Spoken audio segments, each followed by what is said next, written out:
Let's take a look at the Shark Steam Mop. So I really like this because I don't have to use any chemicals on my floor. It's quick and easy.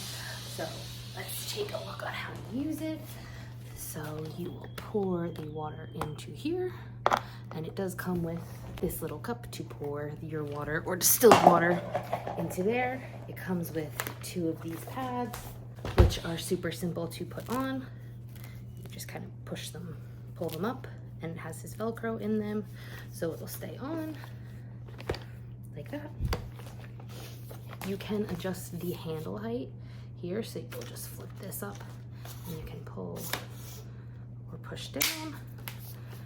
Now, to use, you are just going to plug it in, make sure the mop head is on, and when you push from the handle, this seam will come out and you can start to clean your floors. So, like I said, I think this is really easy to use. I use this all the time. I highly recommend it. I think it's a great value for the price, so check it out.